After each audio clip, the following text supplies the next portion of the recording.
So I know you're thinking, there's another man here sitting in a van, not another boring electrician video. Well, no, this isn't going to be a video about how not to stick your fingers in the plug socket or how to service a toaster.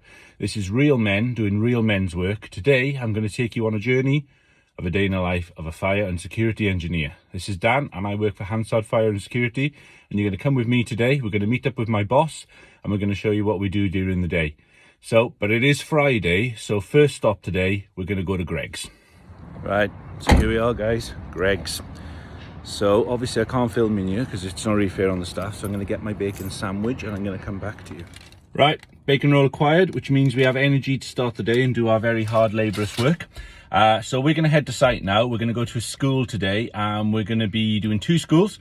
We're going to be servicing some fire extinguishers and the fire alarm, and then in the next school we're going to be doing some remedial work. So we're going to go and meet up now with my senior engineer called Sam. So we'll say hello to Sam, and then we'll guide you through some of the stuff we do during the day. See you in a bit. Right, guys, so we just arrived at this school. It is 7:30 in the morning. The site manager has given us permission to film on school because there's no children here at the moment.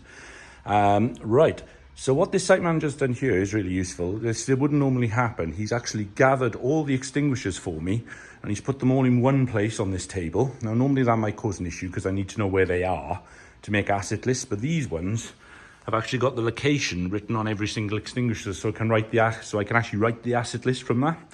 And all I need to do then is walk around the school after and just check the locations and make sure that all the signs are in the right place. So what I can do here this morning is literally go down these like a big factory line and get them all serviced really quickly. So we're just going to be checking the general condition of the extinguishers. We're going to be changing all the serviceable parts on them and making sure that everything complies with rules and regulations. Right, guys, so just going to show you what we do then with a fire extinguisher. Obviously these are life safety systems. They're classed as life safety systems, so they need a yearly service. So a lot of what we do here is going to be visual, but there's a lot of serviceable parts to change as well. So we've got a fire extinguisher here. First thing we're going to do is we're going to just wipe it down with a cloth. Now, this isn't just to polish it. If you can imagine the surface of a car where it's shiny and you can't necessarily see all the dents in it, same thing with this. So what we're doing this and we're feeling to see if there's any dents on the body or any damage to it. We're checking the bottom here to check there's no cracks or breaks in that, making sure that's all good. And then what we're going to do, we're going to start at the top of the extinguisher and work our way down. First thing we need to do then, we're going to stick one of our lovely Hansard Fire and Security tags on it. That's to stop the pin coming out, because this is a school, so little children do tend to pull the pins out.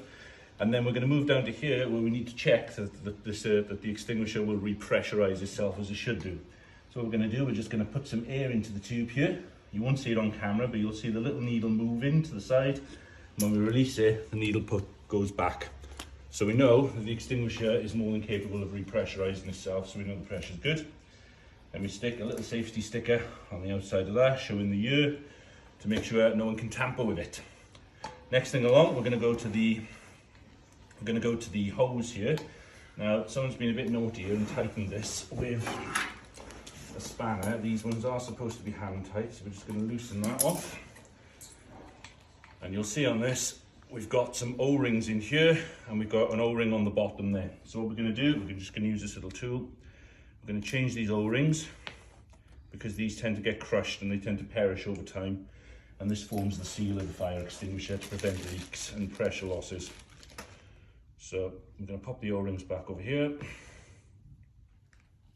So they're nice new ones. Going to put this back together, and we're going to just check the general condition of the hose. We're going to check there's no cracks or splits in it or damage, and we're going to blow down the hose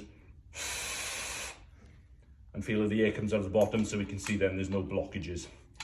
This particular extinguisher does have hand tight.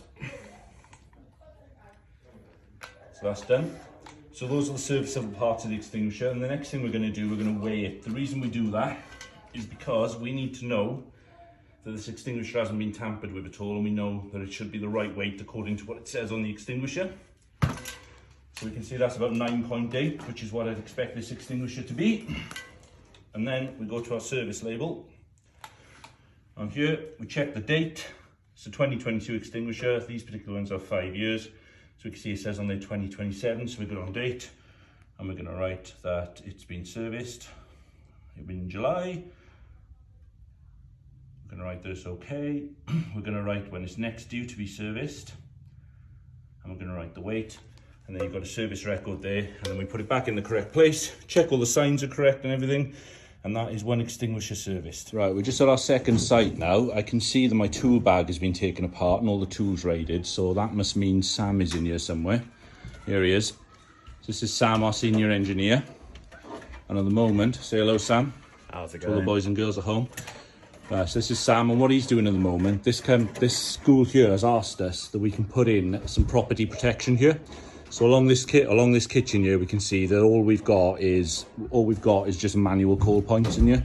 So what we're going to do, we're going to stick a couple of heat detectors along the top of here just to protect this building, because this obviously is the most likely place to have a fire, and we want the detection to go off automatically.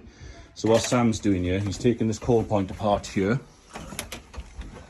and he's running a new cable up from this coal point. So we're going to spur off this coal point and run some detectors from this, and then attach it all together, and then hopefully we'll have a nice working fire alarm system with automatic and manual detection. So we'll get back to you and show you how we're doing. Right, so you join us half an hour later. Sam's just nipped back to the van a second. So what we've done, we tried to get into this and pull it up the wall, but there's too many pieces of wood in here, so it was actually being really difficult to pull it through. There's obviously something stopping it. So what we've done, we found the cable which links the two coal points, and we've cut into that. So we're going to join in here, got halfway hanging through here, halfway hanging through over there, and we've added our new link cable here. So that's going to join up our smoke detectors nicely, or heat detectors in this case, and that'll give the customer their automatic property protection they need. What our next job is we're going to do now is we're going to have to take this through the ceiling, and due to regulations, we're going to have to attach this with fireproof fittings all the way along so that no one can injure themselves on it. For example, fire brigade or anything like that. It's got to be all nice and safe.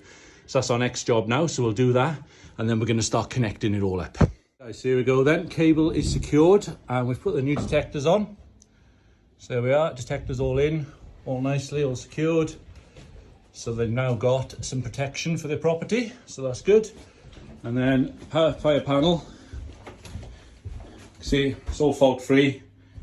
It's not with the lid back on it yet, but it's all looking fault free. We're just about to change the batteries now, and that'll be done. Job done for this part of the school. So this is the second building we've done. You can see now that we've got some automatic detection in this building. We've got one here, and we've got one over the other side of the room over there.